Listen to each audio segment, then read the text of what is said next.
We live in a world where we get constantly bombarded with perspectives, teachings and points of view. What to believe, who to listen to. Here, I will provide some alternative perspectives. Here, you are encouraged to check for yourself, form your own informed opinions and make up your own mind. From the spiritual to the mundane, join me as I dive into some of the biggest and smallest issues facing us all. Hello and welcome to the podcast of Laird John. Alright then, let's just have a little bit of fun with conspiracy theories and look at one or two that have turned out to be true, as well as looking at a couple that are false. And so here we go. The very first one I want to talk about is simply this. Did the CIA originate the term conspiracy theory? Were they the first to use it extensively in public discourse? Okay, anywhere you like, feel free to pause if you want to make up your mind beforehand and say yes or no to yourself, and then carry on playing to see whether at least I say you're right or wrong. You don't have to believe anything I say, just, feel free to go and check for yourself. But I've dug information up on these things, and I will include some links on my website anyway, for you guys to follow along if you want to check them out. So wherever you're listening to this, just know that, if you happen to be listening to it on a podcast, whether you're watching it on YouTube or a clip on TikTok or wherever you see it, if you want to, check anything I say, then you'll have to visit my website and you'll be able to check links. Okay, so anyway, the first question being, did the CIA originate the term conspiracy theory? And so now I'll tell you now that the answer to that is no, it is not true. That claim is false. An awful lot of people who tend to believe conspiracy theories, I found, have tended to believe that the CIA originated the term, in order to manipulate people into believing that anyone who reveals truthful information is a conspiracy theorist, and therefore talking a load of rubbish. Now that part has some merit. However, they did not originate the term. The term was popular from the 17th century to the 1950s, then co-opted by the CIA as a means to discredit those who question official narratives regarding the 1964 Warren Commission report into the assassination of JFK. The CIA coined the term in 1967 to disqualify those who questioned the official narrative, or the official version of events, doubting that Lee Harvey Oswald acted alone.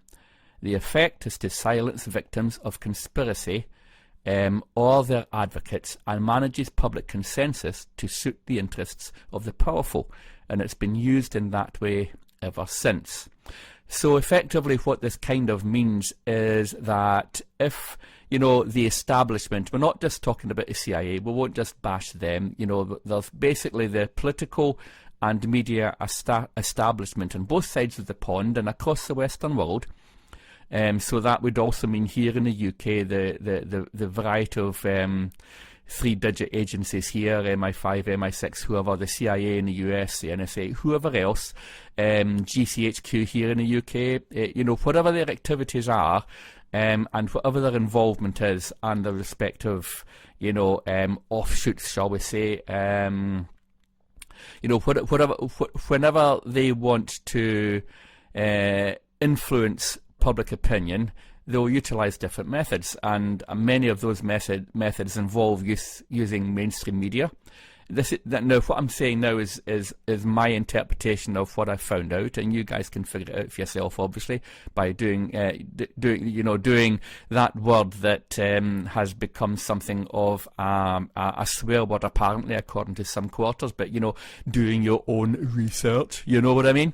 So you can go ahead and do that and figure this out for yourself. But what it seems to be happening is that these agencies and other government departments and agencies will utilise mainstream media and other means in order to influence us. And generally speaking, if they want us to believe something and they want to impart it to us as truthful information, bearing in mind it may or may not be true, but if they want us to believe something, then they will transmit it to us via mainstream media. So that could be in the US, any of the newspapers, Washington Post, the New York Times, whether it's CNN, Fox News, whatever it is, right across the political divide. But when they want us to really believe something, it will be transmitted one way or another through, different mainstream news channels. In the UK, of course, we've got the Guardian, we've got the Telegraph, and we've got the BBC and ITV and all the rest of them. And so those are the channels that we are going to hear news information from when the narrative is, we want you to believe this. Now, it doesn't have to be true. It just means that that's what, this is what we want you to believe, so therefore this is the channel we are using to transmit it to you. If they want you to not believe something, if they want you to think it's a whole load of hoo-ha, then guess how that, guess what happens then? It'll be released by whatever means, through, so-called conspiracy websites, so-called alternative media or whatever, and then the mainstream will point at it and say, oh God, I bet you believe the earth is flat. Yes, so you know where I'm coming from, don't you? So when the establishment wants you to think that something is not true, it's a whole lot of hoo-ha, then it gets called a conspiracy theory. And this has been happening ever since, it's been utilised in this way ever since, that rather, shall we say, successful operation by the CIA to utilise the term in order to disqualify those who questioned the official version regarding the assassination of JFK. And as I say, it's been used very, very successfully ever since. Okay, so that's that one. That's what I think about that one. But feel free to, again, do that thing that you're not supposed to do according to mainstream media and do your own research. Talking about mainstream media, if I tell you something is true, I will possibly share a link to a mainstream media or similar article to it on my website. So normally what's happened is a reasonable amount of time has passed since the event, and because I caught, from the perspective of the establishment, and again, this is just my perspective, from the perspective of the establishment, perhaps, it's too late to worry about any potential damage from it, if we find out about it, and sometimes it suits them. Okay, we'll just release a bit on that, and we'll just admit to that. It doesn't matter because it was so long ago, what's anyone going to do now? No one's going to get charged with anything, so, it doesn't matter if it gets out. And so this is what happens. Now, the next one, Bohemian Grove, where the rich and powerful go to misbehave. Now, so this one is true. So Bohemian Grove is true, according to the Washington Post anyway. So since the Washington Post said it, something like 12 years ago in an article, and you'll be able to see it if you go to my website and dig up the link. Now, or just do an online search yourself. Now, according to the Washington Post some 12 years ago in an article, every July, some of the richest and most powerful men in the world gather at a 2,700-acre campground in Monterey, California, for 2 weeks of heavy drinking, super-secret talks, druid worship, and in brackets they say the group insists they are simply revering the redwoods and other rituals. So the people that gather at Bohemian Grove, who have included prominent business leaders, former US presidents, musicians and oil barons, are told that, in quotes, weaving spiders come not here. So meaning business deals are to be left outside. So basically they're just partying and that's it.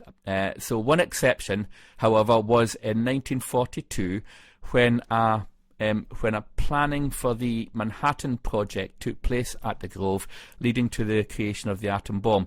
So, I have to say, straight away for me, it just concerns me slightly that, according to the Washington Post, the one exception there was to it when they did talk shop at the Bohemian Grove was as opposed to just party all day and night or whatever it was that they normally go on with there.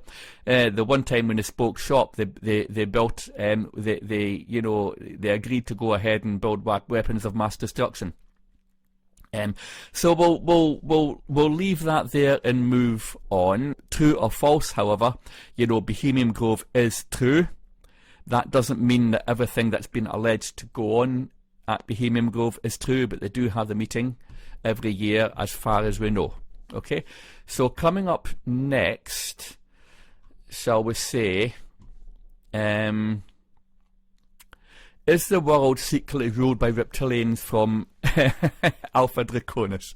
So I can't help laughing about this one, and obviously I'm going to say this is false. There's lots of people, online that will tell you this is true. The world is secretly ruled by reptilian aliens from Alpha Draconis. Although I am a spiritual person, I'm not someone who really wants to. Who really wants to promote the idea that there are, secret aliens behind the elite powerful in the world and things like that. I certainly can't prove it, so from my perspective here, I'm saying this is false. However, I have written previously about the New Age movement, and I do have an article on my website called The Infiltration of New Age. And again, I will link to that on my website. So if you go there to have a look at the video version of the podcast, you'll be able to see the link there, and you'll be able to have a look at that article. Essentially, though, I did learn a bit of what I said. I did learn there's so much information out there by so many different sources that it's impossible to make heads or tails of it. Never mind who to listen to, what to read, or who to believe. And I do mention one book that I read, which was the first book I read actually about New Age, or about New Age topics and channelings. That was a book called Only Planet of Choice by one Phyllis V. Schlemmer, a deep trance medium, and Paladin Jenkins. The book featured a former US Army doctor and CIA researcher called Andrea Puharich.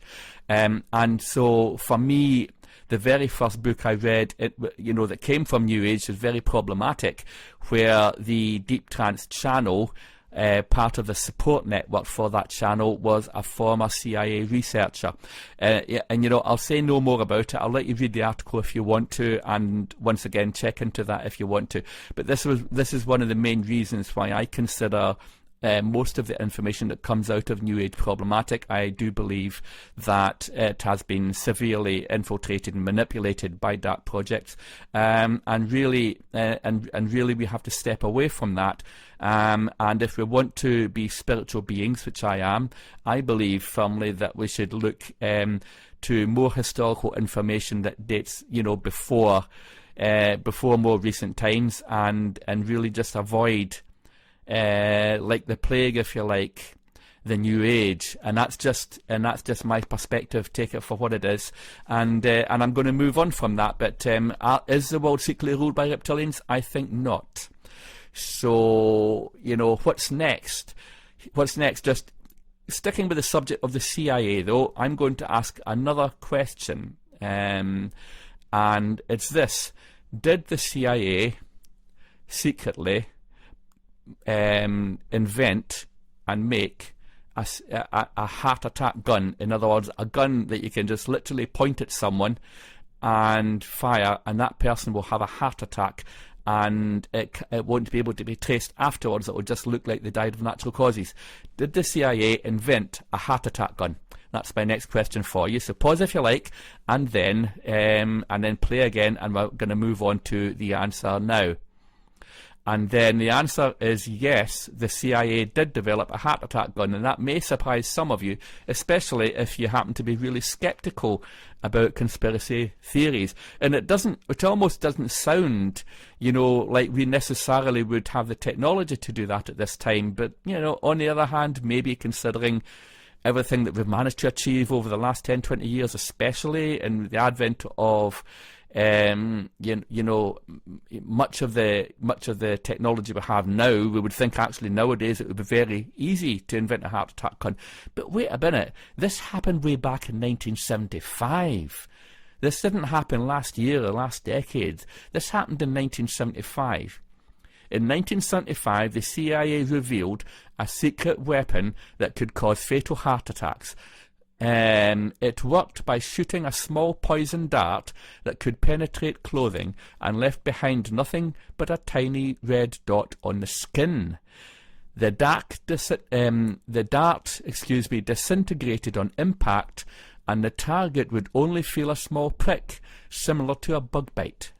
Since the poison denatured quickly, it could not be detected in an autopsy. Therefore, the CIA could carry out assassinations that wouldn't be traced back to them. Many believe the CIA still use this weapon today. And this, the story where I found this story, the source is military.com, and again I'll link to this in my website. You'll be able to check it for yourself. I'll just read slightly a paragraph from it, a sentence from it, sorry. The astonishing information about this secret weapon of the CIA comes from US Senate testimony in 1975 on rogue activities of the CIA. This weapon is only one of many James Bond-like discoveries of the Church Committee hearings, officially known as the United States Senate Select Committee to study governmental operations with respect to intelligence activities. And so this is quite official, and this comes from a US Senate testimony in 1975. But what I'm thinking here as well, though, remember I said at the beginning of this, in 1975 the CIA revealed. That doesn't mean that they actually made it in 1975. So how far back did this go? How far back did this go? And how often has it been used? When did it make it?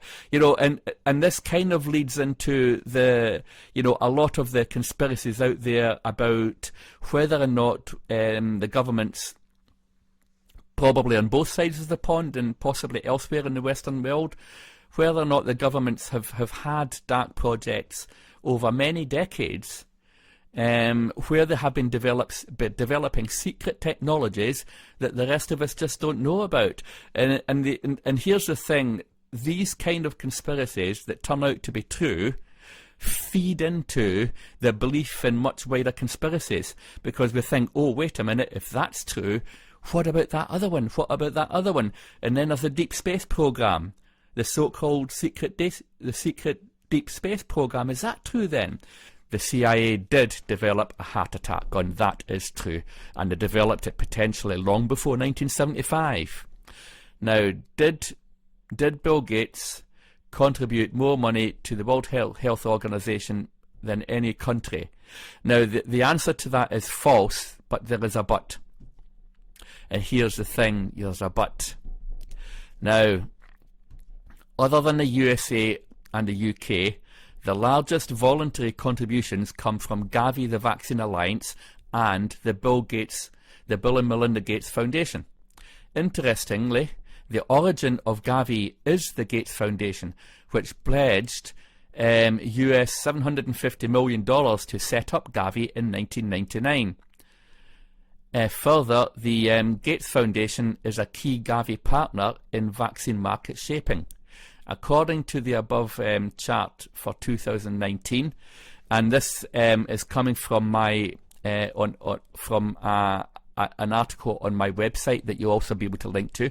According to the above chart for 2019, which I'll show you in a moment, Gavi and the Gates Foundation together made more involuntary contributions to the World Health Organization than the total contributions of any country, including the USA. Other significant voluntary contributions include the United Nations Office for the Coordination of Humanitarian Affairs, Rotary International, and the World Bank.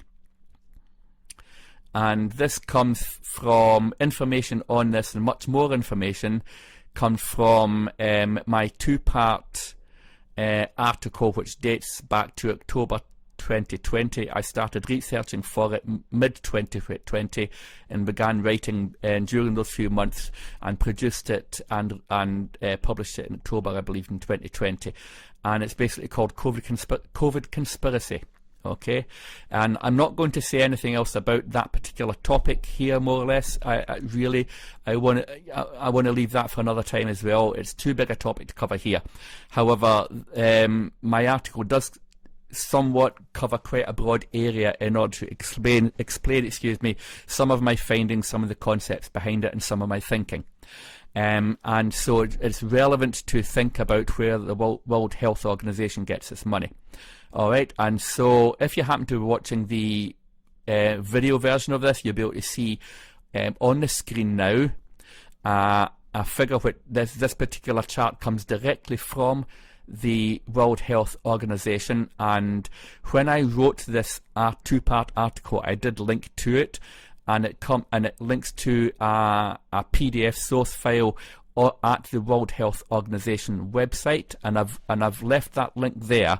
However, if you try to go to the link now, it will go to the World Health Organization website, but it will say page not found. So the World Health Organization page has deleted the PDF that I linked to on my post. However, I did clip the chart that was on that PDF, and that survives on my website, and you can see it for yourself. It's basically the top 10 contributors for 2019, combining assessed and voluntary contributions in US millions of dollars. And if you look at a chart, it's very clear to see that although the United States of America is the largest single contributor, when you look at Gavi and the Bill and Melinda Gates Foundation together, when you add those two together, it does come to more than the US does. So now what we have here is an interesting situation where the United States of America is the largest single contributor in 2019. The United Kingdom of Great Britain and Northern Ireland is the second largest contributor, and then the third and fourth are both Gavi and the Gates Foundation. And that's where the vast majority of the money goes, to the World Health Organization. So if you wonder who is running the World Health Organization, at least from a financial perspective, now you know. Okay, so moving on to the next one. All right, moving on to the next one. Does the United States of America have the ability to control the weather? Does the United States of America have the technological ability to manipulate weather patterns? All right. And this is another interesting one, isn't it? It's very topical sometimes, and people argue about it quite a lot. Again, it's another one that if you tend to be quite conspiratorial, you'll tend to believe it. And of course, this does feed into the whole global warming, narrative as well, doesn't it? Okay, so. And of course, if you tend to believe the narrative, and if you're very concerned about the environment, I think we're all concerned about the environment. But if you happen to be concerned about the environment, but you're non-conspiratorial and you think a lot of the conspiracies are all hoo-ha, then you'll probably think this is rubbish, won't you? Okay, so here we go. I'm now going to reveal the slide for those watching on the video. And actually, yes, it's true, the US government can manipulate the weather, and this is courtesy of, and now this is easy to find, so you can source it for yourself. The link's on my website, but you can source it yourself, and it's on Wikipedia. And obviously, if Wikipedia say it's true, then it must be, yes. So Operation Popeye was a 5-year project in which the US government used a technique called cloud seeding to increase precipitation during the rainy seasons over the North Vietnam Army's moving of vehicles, weapons and rations across the trail. The general idea of cloud seeding is to send an airborne object, typically an airplane, flying through a cloud while releasing small particulates that give water vapor something to cling to so that it can condense and become rain. Now, so that's interesting, isn't it? Now, this Operation Popeye, the very top comment about it on Wikipedia is this: Operation Popeye in brackets, project controlled weather Popeyes / motor pool / intermediary dash compatriot, whatever, close brackets, whatever that means, was a military cloud seeding project carried out by the US Air Force during the Vietnam War in 1967 to 1972. Isn't it interesting that, the Americans had quite a lot of different projects during the 1970s, this one by the Air Force. Now, this really does play into the weather modification conspiracy theories and what have you, doesn't it? But it's also, again, it makes you wonder how long they've been developing the technology when they were actually doing it during the time of the Vietnam War. Operation Popeye was a 5-year thing that they did during the 1970s.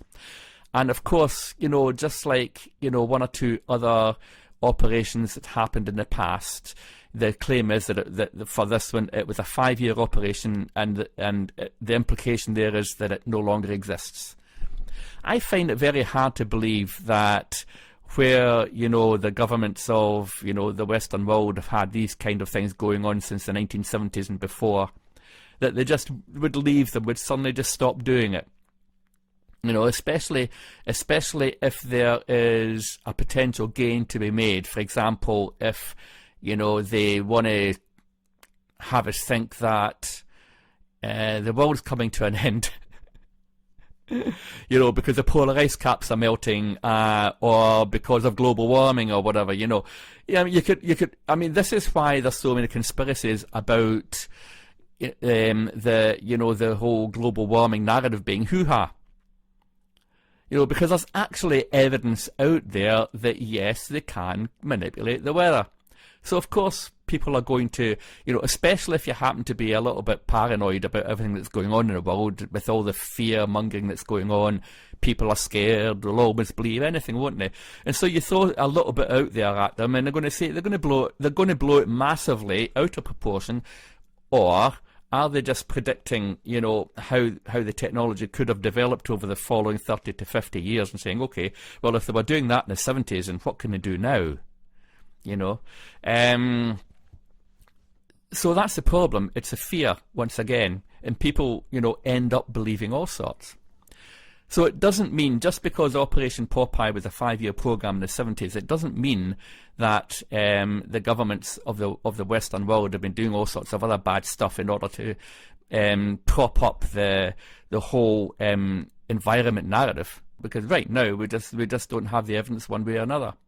The trouble is, there's enough information out there to keep people scared, and as long as the political and media establishments on both sides of the pond and across the Western world are constantly feeding us fear, it's no much wonder people are thinking all sorts.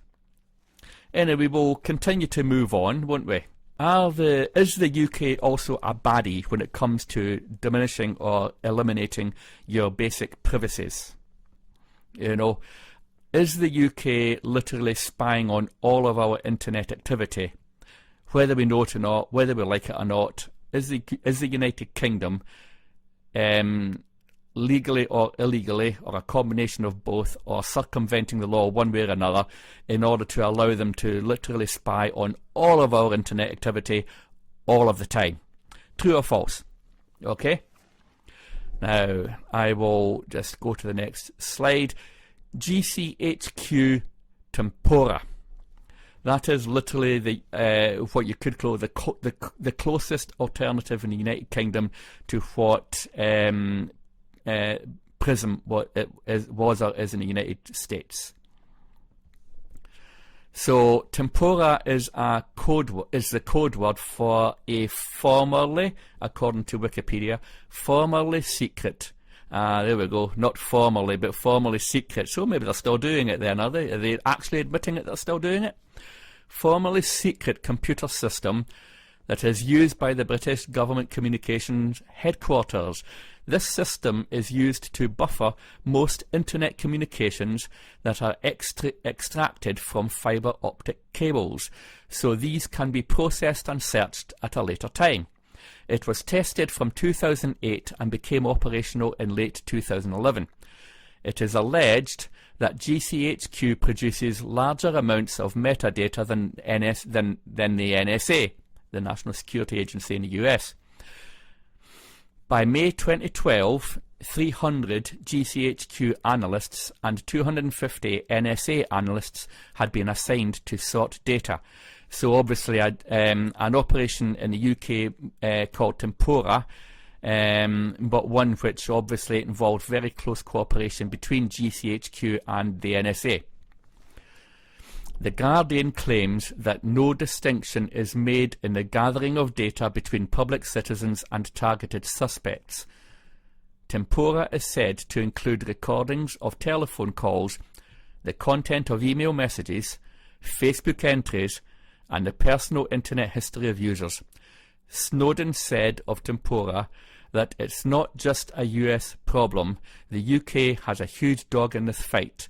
They, as in GCHQ, are worse than the US, according to Edward Snowden. Because of course it was Snowden, the hero that he is, that ended up having to chase off to Russia because he was going to be arrested for revealing truthful information about just how much the Western governments, the major Western governments, the old pals from World War II all the way through, the old special relationship between the UK and the US, was alive and kicking in the form of these projects to jointly and severally spy on their own and each other's citizens and share the information as required or desired. So there you have it, and I'll let you make what you like of that. GCHQ Tempora is definitely a thing, according to Wikipedia, and of course, because Wikipedia said it must be true. So how does that make you feel about all your internet searches over the last 10-15 years? So anyway, where are we going now? Is the Earth a flat plane held up by 4 elephants standing on a giant turtle? So I thought I would kind of finish off with this one. It's obvious, isn't it? Because I mean, according to the Flat Earth Society, they apparently have got followers now all over the globe. So that being the case, it's obviously becoming a more and more popular movement. More and more people are believing that the Earth is in fact flat. You know.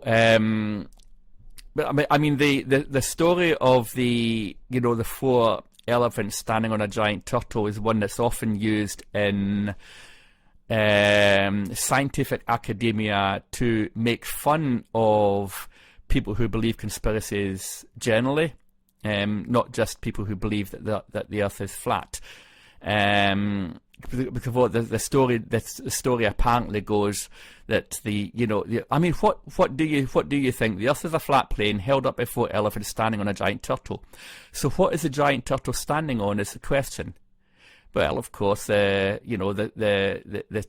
giant turtle must be standing on, I don't know, a bigger giant turtle. Yes, which is standing on another bigger giant turtle, and so on. It goes on to infinity. So the universe is just made up of endless numbers of giant turtles. Who knows?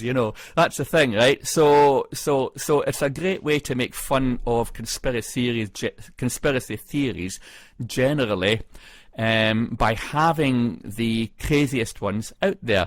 And this is why I've included the 2 that people most make fun of, the one about reptilians and the one about flat Earth. And it's interesting that the flat Earth theory has got a resurgence over the last so many years or so. Now, the resurgence of the flat Earth theory kind of dates back, I believe, to a chap called, Samuel Shenton. Now, he was an English conspiracy theorist and lecturer. In 1956, he founded the International Flat Earth Research Society based in Dover. He lectured tirelessly to youth clubs, political and student groups. And during the space race in the 1960s, he was frequently seen on television and in newspapers promoting his views, according to Wikipedia. So that's more or less In 1956, the Flat Earth Society was established by Samuel Shenton. So you could say that's more or less when the resurgence of belief in the West of the Earth being flat began. And I just feel, though, being honest, that it's really, really interesting again that a resurgence in the belief of the Earth being flat happened at around a similar time that the West had a lot of these dark projects going on, you know, including things like MK Ultra and DARPA and things like that, which are genuine products that did happen that you can know. So I mean, I haven't included those projects in this, you know, as items in this podcast, but just mentioning them very briefly now because it's relevant. And this is something of a problem, isn't it, when you really think about it? And it relates back to the article I wrote on the New Age movement and how, you know, and this chap, Andrija Puharic, who was part of the CIA's MK Ultra program, and mind control technology. Now, so there's another one that I'll just very briefly mention. There's a technology called voice-to-skull tech that there is actually a patent for. Now, just being a patent for something doesn't necessarily mean that it's built, tried, tested, and successful. You know, because of course the US government could have a patent for anything, but there is a patent for something called voice-to-skull tech, and this became colloquially known as voice of God technology, with the suggestion being, of course, of being able to transmit or beam thoughts into someone's head to have them thinking things that aren't true, which would be a very handy way to manipulate people who believe they were having channelings from higher beings, wouldn't it? Or it could all just be a whole load of rubbish, and I could be talking rubbish. But here's the thing, the technology itself does have a patent. So voice-to-skull technology has a patent, yes? And the likes of MK Ultra and DARPA and all these projects were happening during that time in the 1950s. Yes? And over the next sort of, and moving forward, obviously, and over the next sort of 20, 30 years with a massive boost in the so-called New Age movement, yes? It's all, this isn't me saying this is all true. This is just me saying this is all a load of interesting coincidences. And the UFO phenomenon has also increased, you know, quite a lot over that time as well. The flat Earth phenomenon has increased also, massively over that time as well. There are conspiracy theories out there that suggest that the CIA have more or less researched the flat Earth theory just as an experiment to find out just how crazy they could go. How far can you go in getting people to believe stupid things? So I'll tell you what we'll do. We'll see whether or not we can get a bunch of people to believe that the Earth is flat. So here we are, MK Ultra, DARPA, just at the same time, coincidentally, as the New Age movement resurged, as the Flat Earth theory, you know, resurged, same time as the term conspiracy theory resurged, at the same time as Operation Mockingbird happened and they started manipulating the media. At the same time as the media became part of the political establishment in the UK as well, you know, and then moving forward later on, you had things like Prism and Tempura happening as well. It's all just one big conspiracy, isn't it? And conspiracies are absolutely just a whole load of rubbish. None of them are true, are they? None of them are true, except the CIA did recoin the term in the 1960s, except Bohemian Grove is a genuine conspiracy that actually happened, except the heart attack gun is a genuine thing that actually happened, except Operation Popeye is a genuine thing that actually happened, except Mockingbird is a genuine thing that actually happened, except Prism and Tempura is a genuine thing that actually happened. How many of them have to actually happen and become proved to have happened before people stop just laughing randomly at everything that the media tell you is a conspiracy theory? as long as there's a bunch of people out there willing to say that the elites are ruled by reptilians, and as long as there's a bunch of people out there willing to say that the earth is flat, that is going to keep muddying the waters, and that is going to keep painting a target on everybody else's back. So a great idea is to stop with the letting them kid you with the stupid ones. Just go out and find out which ones are actually true and call the false ones false.